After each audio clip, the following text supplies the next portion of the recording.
Okay, so this is the vlog for March 18th. I got it right.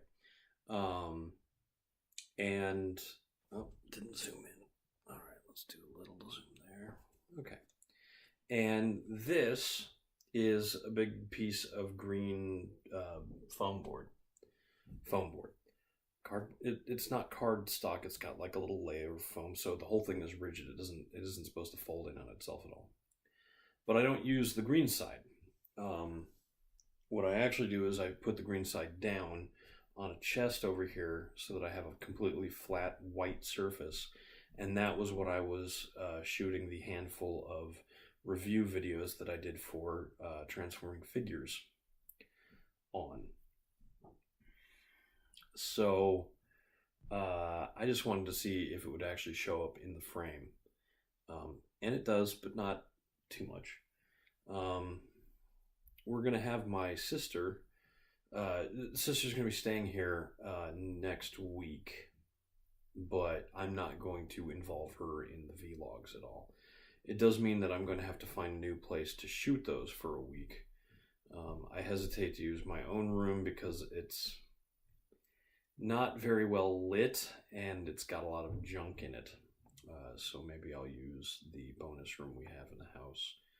Or maybe I'll do it out in public.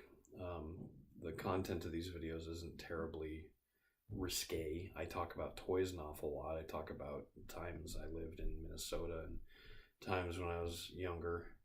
So it's not like the subject material is secret. And who knows, maybe my sister will want to be involved somehow.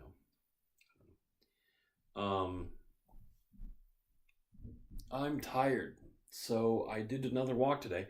It was not beautiful and sunny all day as originally forecast. Sometime in the night, the clouds rolled in and it rained this morning. And I basically wrote the whole day off. Was really disappointed too because yesterday was supposed to be the day that was sort of and then today was supposed to be the day that was really nice, and it wasn't, except that eventually it was. So right around 2 o'clock, I realized that there are a lot of big breaks in the sky. When I went out to lunch, it was still pretty cloudy. Few small blue patches. But right around 2, I realized, oh, okay. And so right at 3 o'clock, I left. And I parked my car over at the nearby elementary school. It's Sunday, so there weren't any kids around. And I walked for a good hour and a half. And about halfway through the walk, this gentleman starts talking to me from across the street. He's walking his dog. And I was sort of surprised because it basically felt like we were already 30 seconds into a conversation. So he just skipped the whole, like hey, I'm da da da da da. What's your name? And I would have said, oh, I'm Eric. And I'd be like, oh, and then he just would have started talking, asked me what I liked, what I was out doing. We skipped all of that. He just started with, hey, the weather is nice, and did you know about Boeing is doing something? And I have fabricated a model for a flying car. It doesn't even need wings to fly. The body of the vehicle is a helix, so it causes the air to pressure to build, and it just flies. It can't crash. It will fall out of the sky gently, and he just kept going and going. And I think he was an older gentleman, so I think he might have had a little bit of something. I couldn't say for certain, except that he wasn't impolite, except that he just started talking at me at random, and because I was too polite to just say, I'm gonna walk away now, bye, I sat and listened to him, stood and listened to him for like 10 minutes. And then I said, okay, I'm gonna keep going on my walk. Thank you. Very odd. Recommended a book called China Airborne. He talked about the link between Boeing and China and how basically Boeing has restarted the East India Trade Company and the relationship between China and India, and how the Japanese emperor is basically a Hindi emperor. So I don't know how factual all of the information he was spewing at me was, but I could barely get in a word edgewise. He was pleasant about it. So he wasn't like in my face. He wasn't trying to convince me of anything, except that, it could have just been a foot in the door sales pitch type of thing. But he never really got to a pitch. You know, he never tried to convince me to do something for him, except that there was money in China and the aeronautic industry. Look at that, 5 minutes. I haven't even got to talk about the thing that I have in the thumbnail. So the other thing I did before I went walking is I put stickers on this figure. This is an interesting Transformers figure. This is Windblade. Windblade was the first ever fan-made Transformer, which is why she has fans here. When I say fan-made, I don't mean like a single fan design drew her and came up with her concept and then sent it into Hasbro, and Hasbro made it into a figure. Hasbro had an online poll for a number of different features, like what Windblade would turn into, what Windblade's weapon would be, whether Windblade should be a boy or a girl, which leads us back into that topic about Transformer gender. Now, there's a small subset of people that, you know, say, well, Transformers are life forms that do not require procreation to reproduce. Their bodies are made of a metal that is found on their planet, and that metal is given life when it is introduced to a spark, a living energy source that has sentient properties. The combination of the spark and the living metal creates what becomes a Transformer. Why would there be a gender division?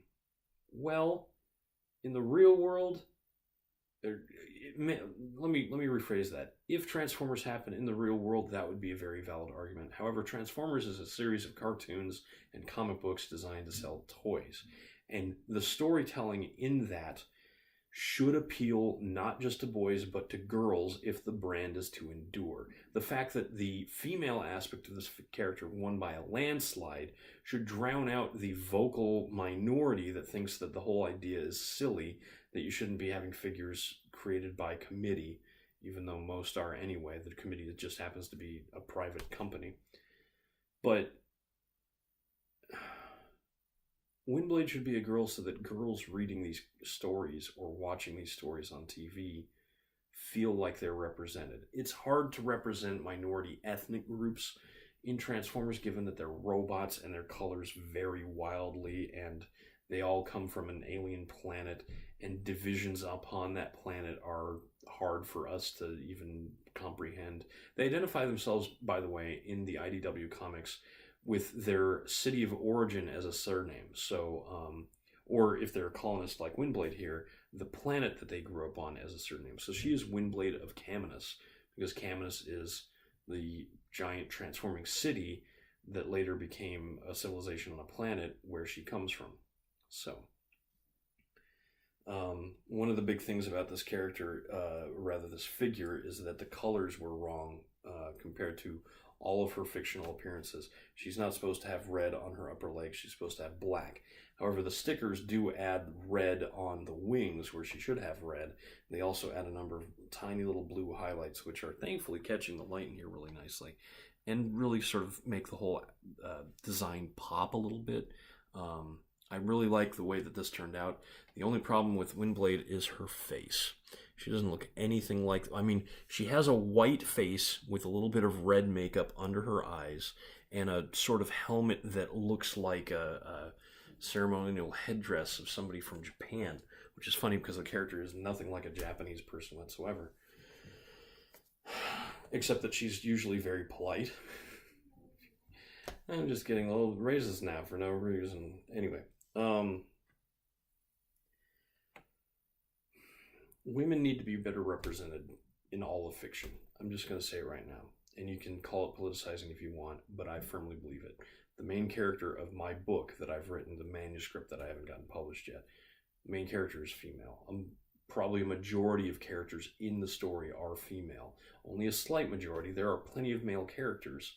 And one thing that I'm probably going to get tagged with is that the male characters all tend to be in positions of authority, like the captain of the ship, the first mate, I think the chief surgeon on the ship is male. A handful of characters they meet later are male. But all of the really interesting characters are female. They just don't happen to be in, leadership positions. Well, except for the bosun. The bosun on the ship is female. And that would make her second mate, I think, technically. I suppose I could just say, yes, the bosun in the Exanglian Navy is the second mate on the ship. I don't know how the actual real world navies work, so whatever, it's my book. Anyway, there need to be more females in fiction. There need to be more female main characters. There need to be main characters who are people of ethnicities that are not just white. And white people should be happy to see that.